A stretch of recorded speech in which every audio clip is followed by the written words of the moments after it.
Letter 17. Mrs. Vernon to Lady Courcy. Churchhill. My dear mother, Mr. Vernon returned on Thursday night, bringing his niece with him. Lady Susan had received a line from him by that day's post informing her that Miss Somers had absolutely refused to allow of Miss Vernon's continuance in her academy. We were therefore prepared for her arrival, and expected them impatiently the whole evening. They came while we were at tea, and I never saw any creature look so frightened in my life as Frederica when she entered the room. Lady Susan, who had been shedding tears before and showing great agitation at the idea of the meeting, received her with perfect self-command, and without betraying the least tenderness of spirit. She hardly spoke to her, and on Frederica's bursting into tears as soon as we were seated, took her out of the room, and did not return for some time. When she did, her eyes looked very red, and she was as much agitated as before. We saw no more of her daughter. Poor Reginald was beyond measure concerned to see his fair friend in such distress, and watched her with so much tender solicitude that I, who occasionally caught her observing his countenance with exultation, was quite out of patience.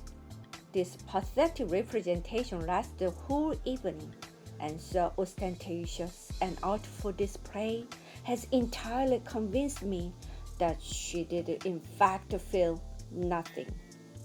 I'm more angry with her than ever since I have seen her daughter.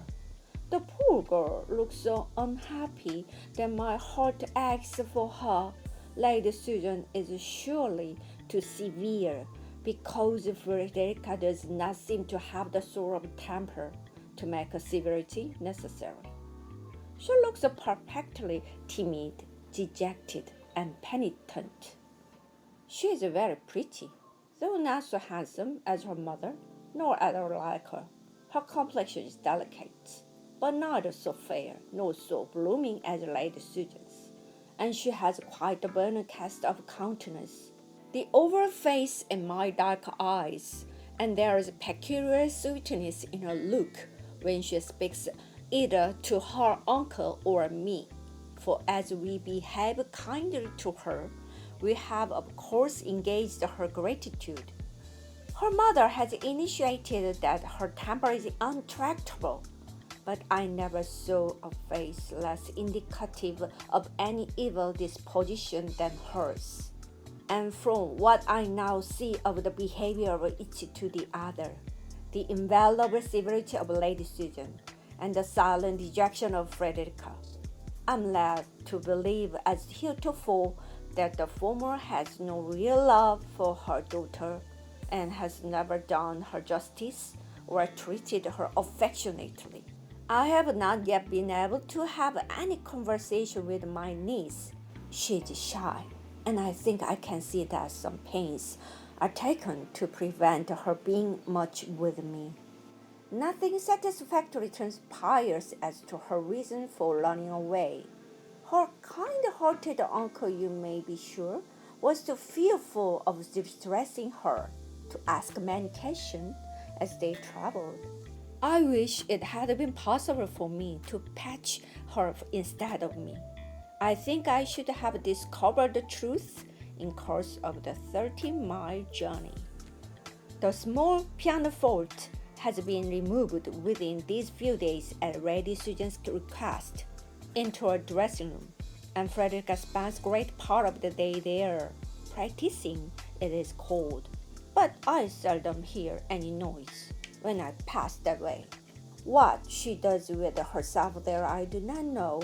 There are plenty of books in the room, but it is not every girl who has been running wild the first 15 years of her life that can or will lead. Poor creature, the prospect from her window is not very instructive, for that room overlooks the lawn with the shrubbery on one side. Well, she may see her mother walking for an hour together, in earnest conversation with Reginald. A girl of Frederica's age must be childish indeed, if such things do not strike her. Is it not inexcusable to give such an example to a daughter? Yet Reginald still thinks Lady Susan the best of mothers, still condemns Frederica as a worthless girl. He is convinced that her attempt to run away proceeded from no justifiable cause and have no provocation.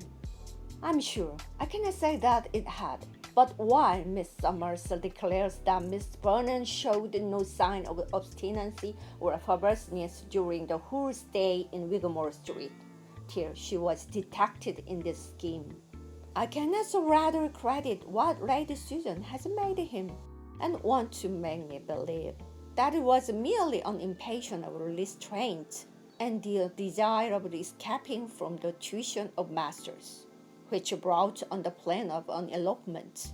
Oh, Reginald, how is your judgment enslaved? He scarcely dares even allow her to be handsome, and when I speak of her beauty, replies only that her eyes have no brilliancy. Sometimes he is sure that she is deficient in understanding, and at others that her temper only is in fault. In short, when a person is always to deceive, it is impossible to be consistent. Lady Susan finds it necessary for her own justification that Frederica should be to blame, and probably has sometimes judged it expedient to accuse her ill nature and sometimes to lament her want of sense. Reginald is only repeating after her ladyship. I'm etc. Catherine Vernon.